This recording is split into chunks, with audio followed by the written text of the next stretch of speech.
സുരേഷ് ഗോപി തൃശൂരിൽ മത്സരത്തിനിറങ്ങിയതോടെ തൃശൂരിന്റെ ചിത്രമേ മാറിയിരിക്കുകയാണ്. വലിയ രീതിയിലുള്ള സ്വീകരണമാണ് സുരേഷ് ഗോപി എവിടെ എത്തിയാലും ലഭിച്ചുകൊണ്ടിരിക്കുന്നത്. ഈ സ്വീകരണത്തിനെത്തുന്ന ആൾക്കാരുടെ എല്ലാം വോട്ട് ലഭിച്ചാൽ സുരേഷ് ഗോപിക്ക് ജയിക്കാൻ സാധിക്കുമെന്ന് തന്നെയാണ് BJPയുടെ കണക്കുകൂട്ടൽ. അതേസമയം താൻ രാജ്യസഭാ MP ആയിരുന്ന സമയത്ത് നാടിനു വേണ്ടി എന്ത് ചെയ്തു എന്ന് ചോദിക്കുന്നവരോട് സുരേഷ് ഗോപിക്ക് ഒരു കിടിലൻ മറുപടി പറയാനുണ്ട്.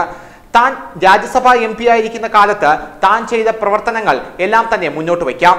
ഇവർ MP മാരായിരിക്കുന്ന കാലത്ത് അവരുടെ പ്രവർത്തനങ്ങളും മുന്നോട്ട് വയ്ക്കൂ. തന്റെ പ്രവർത്തനങ്ങളും അവരുടെ പ്രവർത്തനങ്ങളും കൂടെ കൂട്ടിക്കിഴിച്ചു നോക്കിയാൽ ഈ മറ്റ് MP മാരെല്ലാം തന്നെ ഓടി ഒളിക്കേണ്ടി വരുമെന്നാണ് സുരേഷ് ഗോപി പറഞ്ഞിരിക്കുന്നത്.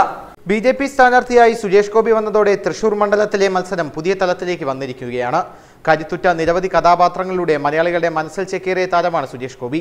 അനീതിക്കും അഴിമതിക്കുമെതിരെ പോരാടുന്ന ഉറക്കെ ശബ്ദിക്കുന്ന നിരവധി കഥാപാത്രങ്ങൾക്കാണ് അദ്ദേഹം ജീവൻ പകർന്നത്. ഒരു IPS ഉദ്യോഗസ്ഥനാവണമെന്ന തന്നിലുള്ള ആഗ്രഹമായിരിക്കും അത്തരം കഥാപാത്രങ്ങൾക്ക് ഊർജ്ജം നൽകിയിരുന്നതെന്നും അദ്ദേഹം ഓർക്കുന്നു.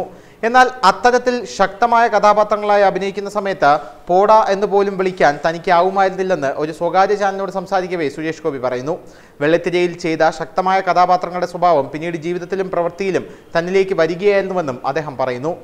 സിനിമയിൽ നിന്നും രാഷ്ട്രീയത്തിലേക്കുള്ള മാറ്റത്തിന് വ്യക്തമായ കാരണവും സുരേഷ് ഗോപി പറയുന്നു. നാട്ടിൽ നിലനിൽക്കുന്ന രാഷ്ട്രീയ സ്ഥിതിയെ എന്നും തുടർച്ചയായി വിമർശിച്ചാൽ മാത്രം മതിയോ? അതിനുവേണ്ടി എന്ത് മറുപ്രവർത്തനമാണ് ചെയ്യുന്നതെന്നും ചോദിക്കുന്നവർക്കുള്ള ഉത്തരമാണ് തന്റെ രാഷ്ട്രീയ പ്രവർത്തനമെന്നുമാണ് സുരേഷ് ഗോപി പറയുന്നത്.